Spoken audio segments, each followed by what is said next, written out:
Khamisu jeung ari nu kalimana eta ruku wa qallu fardhi jeung ari pangsaeutik fardu na itu ruku liqaimin pikeun jalma anu salat bari nangtung pikeun jalma anu nangtung qadirin anu kaduga itu si qaim ala ruku'i kana ruku mu'tadilin anu mejehna mu'tadilil khalqati anu mejehna dedeganana salimin anu salamet salimi yadaihi anu salamet dua leungeunna itu si qaim warukbatihi jeung dua tuurna itu si qaim eta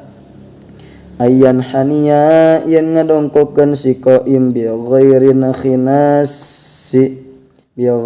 khinasin kalawan henteu cileugeg kodro bulugi ro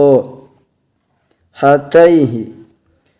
kalawan ukuran nepina dua dampal leungeun si qaim rukbataihi kana dua tuurna qaim law aroda lamun ngamaksud qaim wada'ahuma kana neundeunna itu rohatai alaihima kana itu rukbatai fa ilam yakdir maka lamun teu kaduga si qaim ala hadar ruku'i kana ieu ruku in hana tah ngadongkokeun si qaim makdurohu kana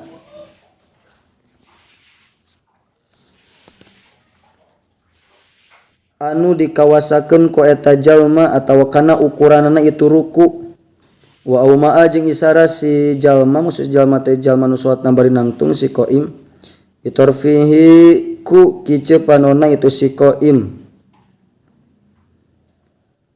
wa akmalur ruku'i jeung ari kasampurnaanna ruku taswiyatur raki'i eta ngakurkeun nas jalma anu ruku dhahrahu maksudna ngakurkeun teh mapakeun ngaratakeun dhahrahu kana tonggongna itu si raki' wa unuqahu jeung kana pundukna itu si raki' bihaitsu yasirani kalawan sakira-kira jadi itu dhahrah jeung unuqah kasofihatin eta tetep seperti papan wahidatin anu sahiji wa nasoba jeung ngancikeun si jalma saqaihi kan dua bitisna si jalma wa khadha jeung ngepel di dieu macana si jalma napalkeun maksudna si jalma rukbataihi kana dua tuurna si jalma biyadaihi ngepel wa khadha jeung ngeupel itu si jalma rukbataihi kana dua tuurna si jalma biyadaihi ku dua leungeunna si jalma wasadisu jeung ari nu kagenepna eta tumakninah wa ieu jeung ari itu tumakninah sukunun eta cicing ba'da harakatin dina sabada usik fihi dina itu ruku aya ruku'i tegasna dina itu ruku wal musannifu jeung ari musannif yaj'alu eta ngajadikeun musannif at-tumakninata kana tumakninah fil arkani dina pirang-pirang rukun ruknan kana hiji rukun mustaqillan anu mencil wa masya jeung geus ngaberjalankeun alaihi kana itu kaul sa'an Nawawi Imam Nawawi fit tahqiqi dina kitab at-tahqiq wa ghairul musannifi jeung ari lianti musannif yaj'alu eta ngajadikeun itu ghair ha kana itu tumakninah hayatan kana pertingkahan tabiatan anu nuturkeun lil arkani kana pirang-pirang rukun wasabi'u jeung ari nu katujuna eta arrafu cengkat minar ruku'i tina ruku wal i'tidal li jeung i'tidal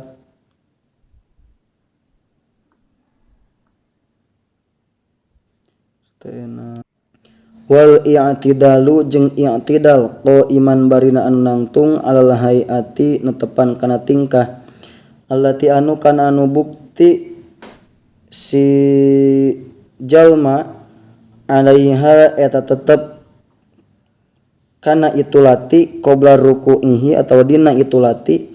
qabla ruku'ihi dina samemeh rukuna si jalma min qiyamin barina tetep tina nangtung qadirin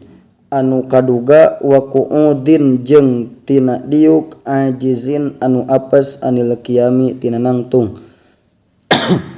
Wasaminu jeung anu kadalapan eta tumanina fi dina itu i'tidal ayil i'tidali tegasna dina i'tidal wa tasi'u jeung ari nu kasalapan eta sujud marrataini kalawan dua balikan fi kulli rakaatin dina saban-saban rakaat wa qalluhu jeung ari pangsaeutikna itu sujud mubasyaratu ba'di jabahatil musalli eta ngantelan saware tarangna jalma anu salat maudhi'a sujudihi kana tempat sujudna itu si musalli nal arudi nyatana tina bumi au ghairiha tawalian tina itu ardun atawa tina taneuh bisa. Wa kamalu jeung ari kasampurnaanana itu sujud eta yukabbiru yen ngaberatkeun itu si musolli. Eta yen takbir